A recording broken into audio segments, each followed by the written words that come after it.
Okay, everybody, we are back. This is another video in the series that I'm doing for YouTube subscribers and people that might be looking for ideas when you've got sheetrock that wasn't properly cut.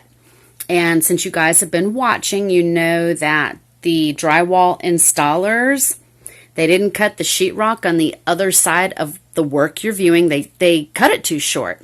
So I ended up with really massive gaps. I mean, look at the gaps in that. Some of the gaps in this sheetrock, pushing half an inch. I think at the very bottom, oh, that's definitely half an inch. I have to fill these, and I couldn't do that without stabilizing the wall. So as you can see, I have the scrap blocks of 2x4 that I found in our shop, and I've glued the pieces. I'm just waiting for these last few pieces to dry. Then I'm going to go in with some wood screws, and I'm going to screw them into the 2x6 in the center just to make absolutely certain that these blocks of wood don't go anywhere. So that's what I've done. Now, after I screw everything in, I am going to fill in the gaps between each of these 2x4s.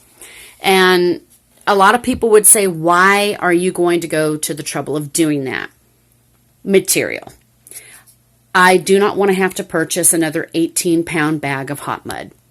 So I would rather use less hot mud and go ahead and install something like this that I already had on hand in the shop. This is just a very, very, very thin shim. It's made of wood. It's about maybe 1/16 of an inch. And I used these when I was working on installing my laminate flooring. These came in really handy to help me level off areas that I didn't get smoothed down to exactly 1/16 of an inch. So these came in real handy to kind of shim my floors really just at my thresholds. That's kind of really all I needed these for. But I had some left over, and I came across them when I was looking for these 2x4 blocks. I was like, you know what?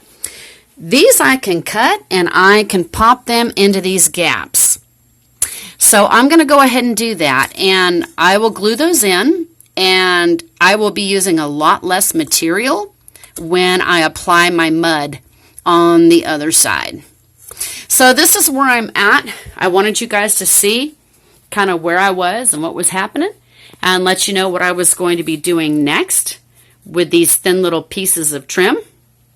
And then I'll be ready to actually button up this wall, reattach this piece that I cut out, and then I can go to the other side and I can finish up my tape and mud job in my corner. I hope that these videos were helpful to you.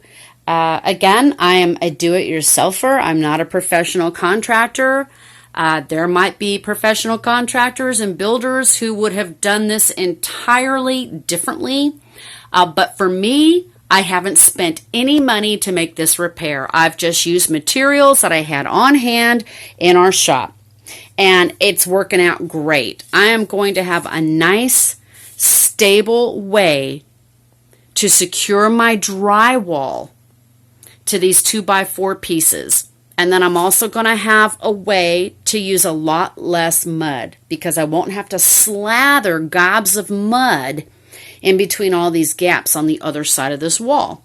So I'm hoping, again, that this was a helpful video for you.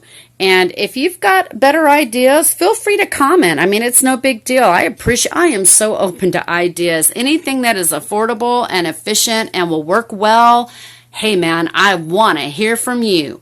Thank you guys so much for taking time to watch these videos. I appreciate it. Appreciate your comments. You have a good time on your own project, and I may come back and just kind of show you the completed work, but I really don't think I need to go any further. I think everybody's kind of gotten the idea. I hope it helps you. Thanks so much for watching, guys. Bye-bye.